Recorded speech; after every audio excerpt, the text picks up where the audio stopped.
எல்லாருக்கும் நமஸ்காரம். இன்னைக்கு இந்த வீடியோ என்னத்துக்கு அப்படின்னு கேட்டோம்னா, நம்மளுடைய 7ஆம் தேதி அன்னைக்கு நம்மளுக்கு இருக்கிற சந்திர கிரகணம் இந்தியாவில் தெரியறது. 2 வருஷத்துக்கு அப்புறம் இந்தியாவில் தெரிய ஃபர்ஸ்ட் கிரகணம். இந்த கிரகணத்தில் நம்ம என்னெல்லாம் பண்ணலாம், என்னெல்லாம் பண்ணக்கூடாது அப்படிங்கிறத பற்றி பேசுகிறோம். இப்போ கிரகணம் அப்படின்னு சொன்னாலே எந்த நட்சத்திரத்தில் ஆரம்பித்து எந்த நட்சத்திரத்தில் முடியறதுன்னு. நிறைய கிரகணங்கள் ஒரே நட்சத்திரத்தில் ஆரம்பித்து அந்த நட்சத்திரத்திலேயே முடிஞ்சிடும். இதில் என்ன ஆயிடுது அப்படின்னா, இந்த வருஷம் சதயத்தில் கிரகணம் ஆரம்பித்து பூரட்டாதியில் முடியாது. அதனால் என்ன அப்படின்னு கேட்டோம்னா, 8 நட்சத்திரத்துக்கு கிரகண சாந்தி பண்ணிக்கணும். சந்திர கிரகணம் பண்ணும் பொழுது எத்தனை மணிக்கு ஆரம்பிக்கிறது, எப்போ சாப்பிடலாம், அதை பற்றி பேசுகிறோம் ஃபஸ்ட்டு. அப்புறம் என்னெல்லாம் பண்ணலாம். அதாவது இந்தியாவில் ராத்திரி 9:56 ஆரம்பித்து 1:26 நடு ராத்திரியில் 1:26 முடியறது.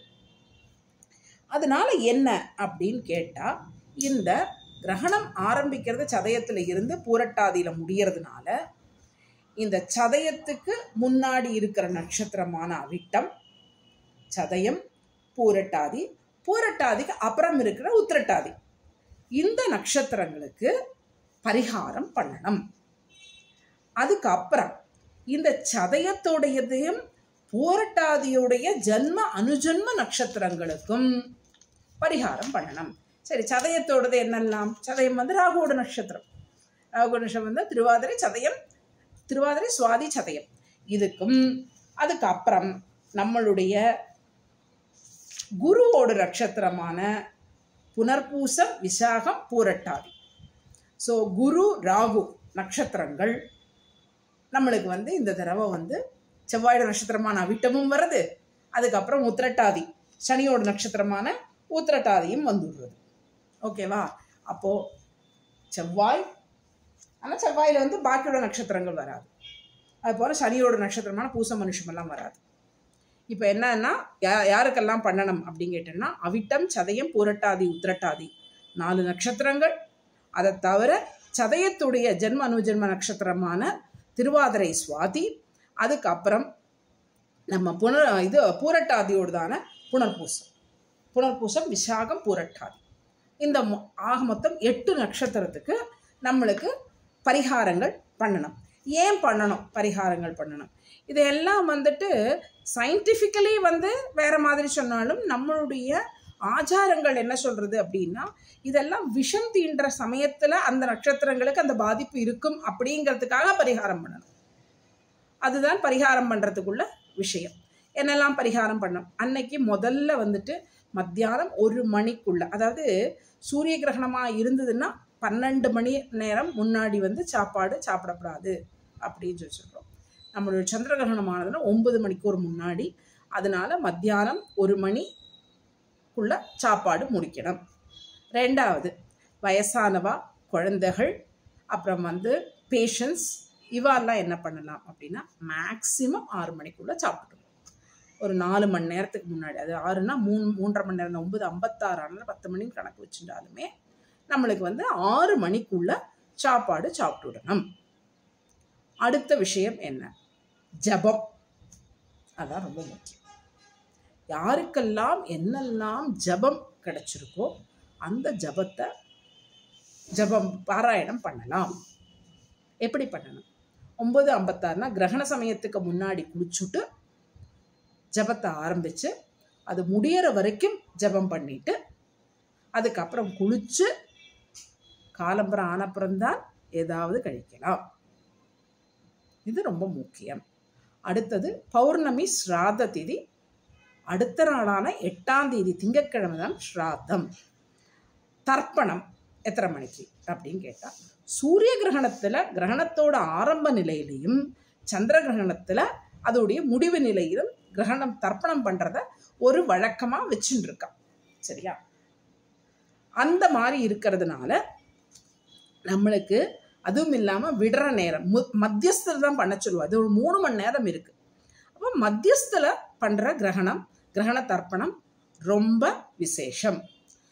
அப்புறம் கிரகணத்தன்னைக்கு தர்ப்பணத்தை எடுத்துக்கிறவா கிரகணத்தன்னைக்கு எடுத்துக்கலாம்னு சொல்லிட்டு ஒரு விதி இருக்குது. ஆனால் என்ன ஆயிடுதுன்னா இது நடுராத்திரி வர்றதுனால எங்கள் அப்பா இருக்கிற வரைக்கும் எடுத்து வச்சது கிடையாது. என்ன புதியதாக தர்ப்பணம் பண்ணுறவாள் அதுக்கு வந்து சூரிய கிரகணம் சந்திர கிரகணம் ஈவினிங் இருந்தால் கூட எடுத்து வச்சுக்கலாம்.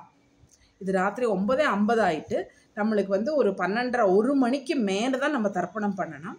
அதனால் அந்த மாதிரி ஒரு காலங்களில் தர்ப்பணம் எடுத்துக்க வேண்டாம். எடுத்துக்கிறவா புதுசாக இது வரைக்கும் நான் தர்ப்பணம் பண்ணிட்டு இல்லை அப்படின்னு சொல்கிறவா புதுசாக எடுத்துக்கணும், அமாவாசை தர்ப்பணம் எடுத்துக்கணும் அப்படிங்கிறவா என்ன பண்ணலாம் அப்படின்னா இந்த இதில் எடுத்துக்கிறது அவ்வளவு நன்னா இருக்காது.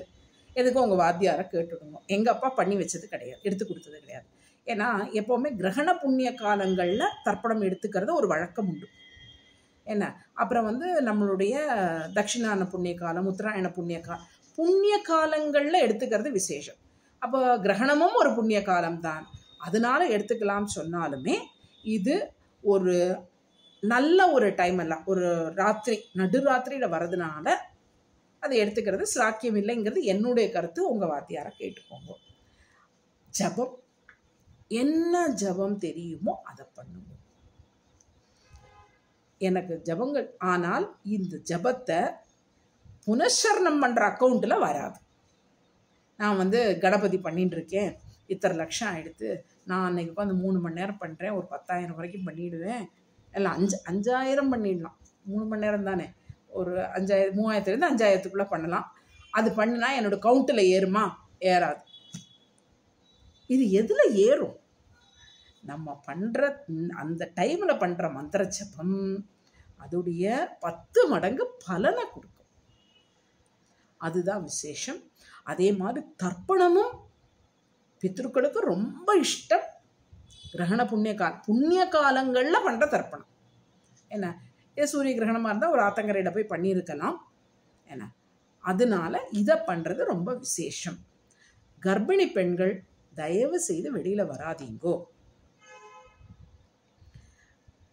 அது எத்தனை மணிலேருந்து வரப்படாது? மத்தியானத்துலேருந்தே வரப்படாது. என்ன காரணம் கேட்டால் அதோடைய எஃபெக்ட் வந்து ஆரம்பிச்சிடும். அதனால தான் அவள் 9 மணி நேரம் முன்னாடி சாப்பிடுங்கன்னு சொல்கிறான். அதனால தயவு செய்து கர்ப்பிணி பெண்கள், கர்ப்பமாக இருக்கோமோன்னு ஒரு டவுட் இருக்கிறவா ஆறாக இருந்தாலும் வெளியில் வர வேண்டாம். வயசானவா, உடம்பு சரியில்லாதவா, குழந்தைகள், அவள் எல்லாரும் ஒரு 3 மணி நேரம் முன்னாடி ஒரு 6 மணிக்குள்ளே சாப்பிடுங்க. 6 கூட எக்ஸ்ட்ராவே பண்ணப்படாது. 6 மணிக்குள்ளே சாப்பிட்டுடுங்க. அது வந்து உங்களுக்கு வந்து ஒரு 1:30 மணிக்கு குளிக்க முடிஞ்சதுன்னா குளிங்கோ. ஏன்னா நம்ம வந்து அந்த நேரங்களில் குளிக்க மாட்டோம். ஆனால் கிரகணம் முடிஞ்சோன்னா குளிச்சுக்கலாம். ஏன்னா ஜபம் பண்ணுறவா கண்டிப்பாக குளிச்சுடணும், இல்லைன்னா கீழே தரையில் படுத்து தூங்கணும், காலம்புரை எழுந்து குளிச்சுக்கலாம். ஸோ ஜபம் பண்ணுறவா ஜபம் பண்ணுறதுக்கும் யாரெல்லாம் இது பண்ணியிருக்கோன்னு சொல்கிறோமோ அவள்லாம் அந்த பரிகாரங்களை பண்ணட்டும். பரிகாரங்கள் என்ன பண்ணலாம்?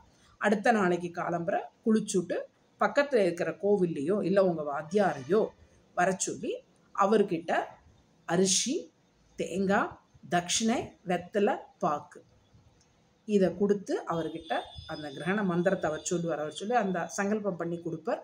அதை கொடுத்து அவருக்கு நமஸ்காரம் பண்ணி அவருக்கு கொடுத்துட்டு வாங்கும். உங்களுக்கு சப்போஸ் அந்த மாதிரி கொடுக்க முடியலை, பச்சரிசி கொடுக்கணும். சந்திர கிரகணம் எந்த கிரகணமாக நம்ம கொடுக்குற அரிசி வந்து பச்சரிசி தான். ஏன் வந்துட்டு அந்த பக்கத்தில் இருக்கிற கோவிலில் கொடுக்க சொல்கிறோம் அப்படின்னா, வாத்தியார் கிடைக்கலன்னு வச்சுக்கோங்களேன், இப்போ பக்கத்தில் இருக்கிற கோவிலில் போயிட்டு இதை கொடுத்து அந்த 6 குருக்கள் யார் இருந்தாலும் பரவாயில்ல அவள்கிட்ட கொடுத்து நம்மளுக்குள்ள சாந்தி பரிகாரம் பண்ணிக்கலாம். என்னென்னா சில பேருக்கு உடம்பு முடியாமல் இருக்கும், அந்த மாதிரி இருக்கிறதெல்லாம் இந்த இதில் வந்து ஒன்று மாறி கிடைக்கும். இந்த கிரகணகால புண்ணிய காலத்தில் பண்ணுற தானங்களுக்கு என்ன தானம் பண்ணணும்னு நினைக்கிறோமோ அது ரொம்ப இம்பார்ட்டண்ட். அதை என்ன பண்ணணும்னா அந்த கிரகணகால புண்ணிய காலத்தில் அந்த 9:50 1:26 ஒரு தட்டில் எடுத்து வச்சுடுங்க. சரியா? எடுத்து வச்சுட்டு காலம்பரை கொடுக்கலாம். அது காலம்பரை தான் ரெடி பண்ணணும் கிடையாது, அந்த டைமில் எடுத்து வச்சுடணும். அதுக்குள்ள உள்ள பணம் எல்லாத்தையும் எடுத்து வச்சுடணும். அதுக்கப்புறம் அன்னைக்கு சமையல் பண்ணுறது கரெக்டாக சமையல் பண்ணுங்கோ. அந்த பழையது சாப்பிடப்படாது. அடுத்த நாளைக்கு புதுசாக சமைச்சு தான் சாப்பிடணும். அதே மாதிரி தர்பை வாத்தியார்கிட்டேருந்து வாங்கிக்கோங்கோ. தர்பைக்கு பவர் இருக்குது.